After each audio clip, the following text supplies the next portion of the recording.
was the human found in Ubixis, wasn't he? Yes, Lars nods. I think so. I, however, don't actually know. Remember, when Ubixis fell, I was very young and scared. I didn't really know what was happening, and then I had to deal with transforming into a cat when we fled to this world. Without warning, Lars jumps up from the table. Come on, we've got to train you, he says, prowling away from me with purpose. My spies have found us the perfect place in the forest to train, away from prying eyes. Falling to my knees, I look up at the sky and let out a long, infuriated breath. I'm trying my absolute best, but it's just not happening. Lars is putting so much pressure on me. I can't do it, I say, lowering my head to meet Lars's judgmental gaze.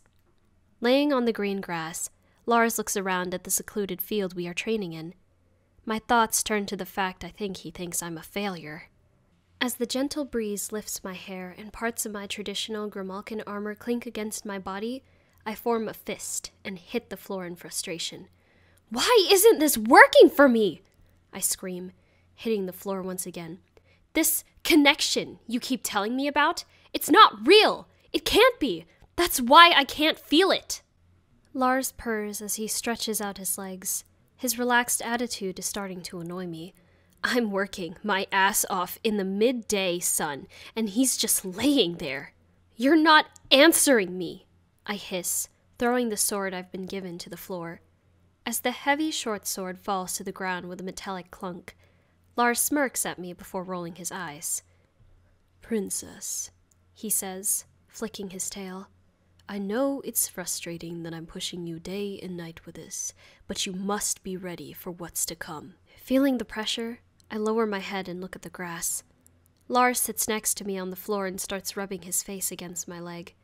I think he's trying to comfort me. This is the first time in years, Lars purrs. We've known exactly where Green is and what he looks like. I know, I reply to his lecture with a long sigh. Lars pauses and looks off into the distance. Killed again last night. My eyes widen and look down at Lars, concerned. To my dismay, Lars just smiles back at me. I give him a sharp look and shake my head at his expression. It's a good thing, Lars clarifies. My spies were able to identify him and follow his movements. Those poor people. I know, he answers, getting to his feet again to move to a safe distance. But you understand why I'm pressing you. We can't miss this chance. We have a good idea where Green is going, and we have to strike as soon as the opportunity arises. But I can't move quickly like you keep suggesting I can, I reply, frustrated to my core. I can't even hold a portal open. I'm useless for this plan of yours. Looking at my sword lying in the long grass, he signals for me to pick it up. Again, princess, he says, determined to help me. Huffing, I reluctantly pick up the sword, adopting the stance Lars has instructed me to take. I hold the sword towards him, and I concentrate. Can you feel it? Lars asks.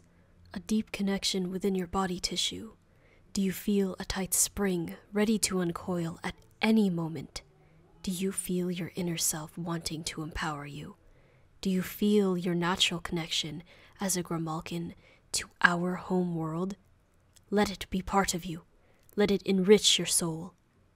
I nod and give him a smile, but the only feeling I have within is the food I ate for lunch. Okay then, Lars says confidently. Think of where you want to go. Let's say the end of this field. Keep that in mind and use your connection and channel that energy into making your very first portal. Bracing myself, and with Lars's encouragement, I point my sword towards the sky. That's it, he cheers. Bringing the edge of the field to the forefront of my mind, I try my best to keep it there. I tense up and grip the sword tight, as the weight of it begins to make my small arms shake. I grunt as I struggle, and my body begins to tighten up. That's it, princess. Lars applauses. Can you feel it? Can you feel it moving through you? Closing my eyes, I feel a tingle, a vibration, a feeling of fullness. This might be it. Am I about to produce my very first portal? I grip harder and tense up my entire body. I'm going to force it to happen with sheer willpower. Just as I feel success is seconds away, my stomach gurgles and I let out the loudest and longest fart I've ever heard. As it ripples around us, I instantly lose concentration and drop my sword to the floor with a cheeky smile. I think I may have woken the dead with that one. I giggle, blushing like mad as I waft away the smell. Lars pulls a face of thunder. "Princess," he growls deeply. "That's not even funny. That wasn't what I meant when I said, feel it moving through you." I stop smiling as I see the frustration on his face. "I'm sorry," I reply bashfully. "I don't know why you're finding this so hard," Lars complains, rubbing his face in irritation. "You're supposed to be the pinnacle of both our species, and all you can come up with is a breezer." "A breezer?" I laugh, wafting the remnants away. "Princess," Lars chides, clearly unhappy with my blaze attitude. "Don't princess me," I reply, trying to act seriously. "You're the one teaching me."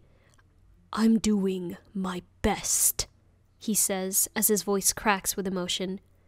Lowering his head, he wipes at his face with one paw. "I know you've never been taught about our people, but male Grimalkins aren't supposed to learn any of this, so it's really not easy for me to teach you." "What do you mean?" I ask, pulling a face. "Because your family wasn't rich enough to have access to a Formidor?" "No," Lars shakes his head. "Nothing to do with my family status. Sorry, sometimes I forget you don't know. As a male Grimalkin, it's taboo for me to learn such things. Portal summoning was traditionally a female skill, because they have a much stronger affinity to forces that allow their creation." "So, male Grimalkins didn't learn?" I ask, confused, resting the side of the heavy sword against my leg. "Nope," Lars answers plainly. "As I said, it was seen as a hierarchy, and my mother risked being an outcast when she taught me." "So, what did the males do?" "Manual labor. Before the collapse, Ubixis was very female-dominated." Because of this, I still don't recognize them as mine. It might look like I'm getting used to being female, but it's all for show. "I don't see me," I state, holding my hand out in front of my eyes. "I know my body is female, but I don't feel female. Some mornings, I wake up expecting to feel a certain way, and then I'm disappointed to find it's not true. It's like a bad dream," I continue, allowing my hand to flop down to my side. "I'm told to act like a girl and dress like a girl when I'm not one at all." I lower my head and some hair falls into my eyes. I don't feel like I'm me anymore. I feel like this is all just a dream. No matter what I do, nothing is going to change.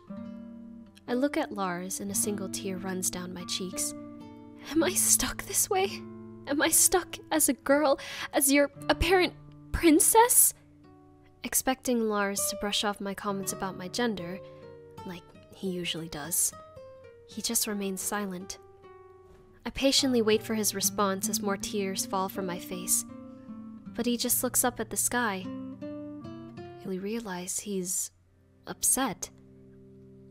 I heard rumors that a portal back to Ubixis had been opened. You might not think it, but I understand how you feel about your body. I'm not this earth feline you see in front of you, not one bit. So when I heard I could get back to Ubixis, I jumped at the chance to be the real me again. I wipe the tears from my face as Lars continues to talk. When I got back home and became myself again, I felt an incredible surge of euphoria.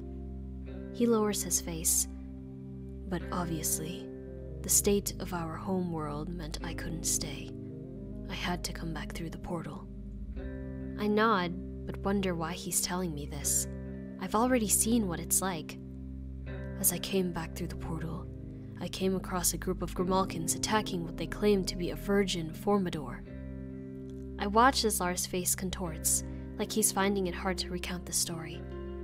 I hate how I initially reacted to them, Lars says, scrunching his face. I stayed out of sight and watched that group attack what I believed encapsulated everything that was wrong with our people. A Formidor that's been born because of the orb's influence.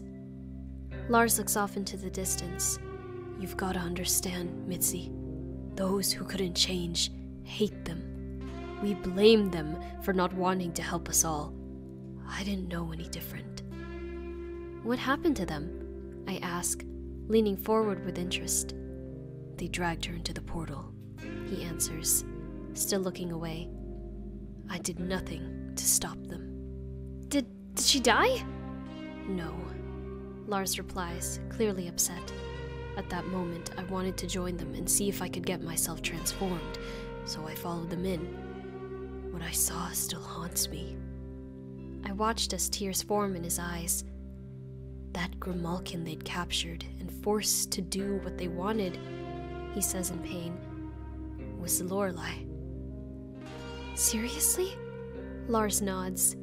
She'd been mobbed by this group. They knew she was a Formidor, and they were threatening her life if she didn't give them the transformations they wanted. All 9 of them wanted to be transformed into humans, and they didn't care if that cost her her life. They were going to tie her down and leave her to endure the Plight Storm if she said no. I see the anger and the regret he harbors in his expression.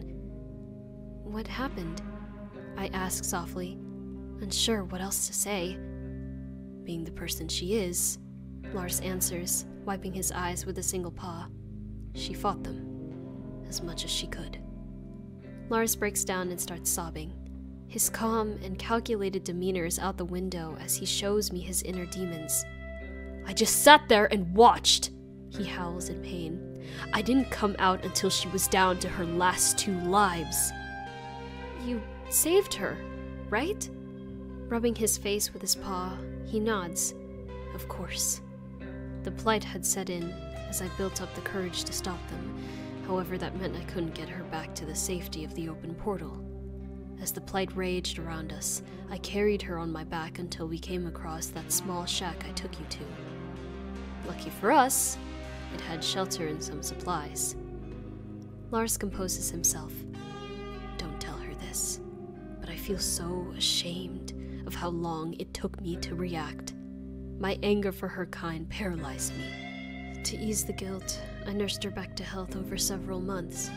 I kept her hidden away, knowing that other desperate Grimalkin like me would be keen to find her for the power she possesses. Lars gets to his feet and shakes himself off. She later told me that she'd gone to that group with a plan to get the orb back from Green. Lars pauses and looks around before focusing back on me. That's how they knew she was a virgin Formidor. She's the one with a plan and she needed help, but they stabbed her in the back and only thought about themselves. Lars shows his front fangs in frustration. Much like how I felt, he admits. I saw her and only thought about getting my transformation, only thinking about myself and not her or anyone else. Why are you telling me this? I ask, knowing it must be hard to admit things like that. Lars rolls his eyes and then points a paw in my direction.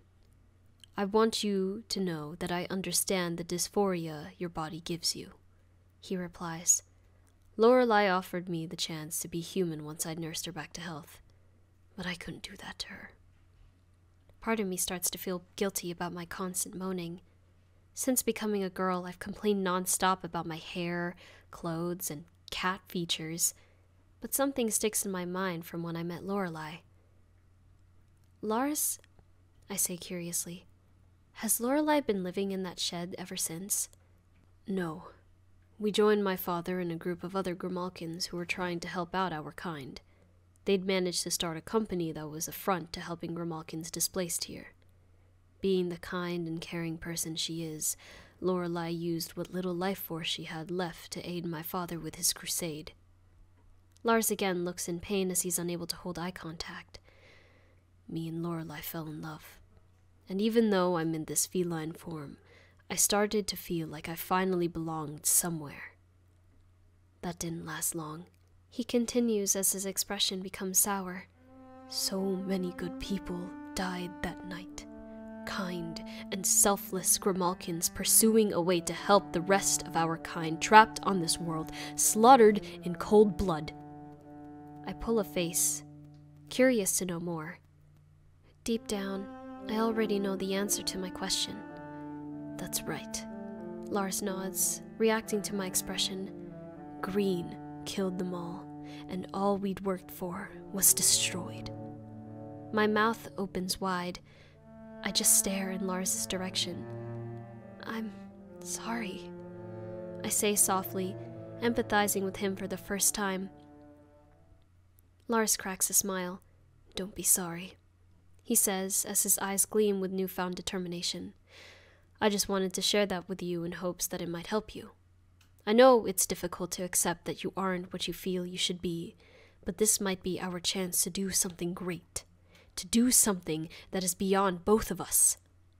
His smile is infectious. I can't help but smile back. Yes, I'm stuck as an Earth Cat, and I'm having to leave the fate of our people to a teenager, Lars says passionately. And yes, you're stuck as the gender you weren't born as. But between us, we could help thousands of people. Who cares that I'm an Earth Cat? He shouts at the sky. I'm not going to let that define who I am! Feeling his passion ignite something within me, I grip the sword in my hand tight. For once, I actually understand him.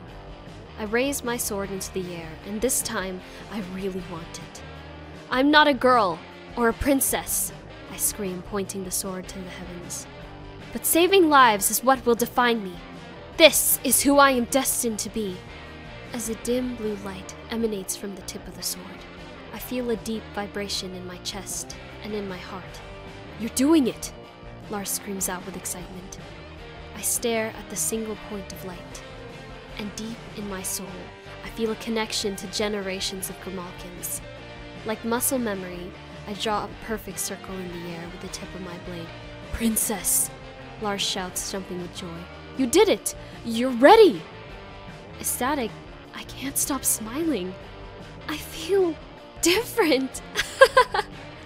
I laugh, flexing my muscles, like I've lightning coursing through my veins. I'm proud of you. Lars gushes with happy emotions. You've come such a long way from that timid boy playing in the woods with his sister. Just look at you now. You're the image of a noble and traditional female Grimalkin warrior. Warrior? I smirk, looking proudly at the portal I've created. Please. I'm a princess, I tease with the widest smile.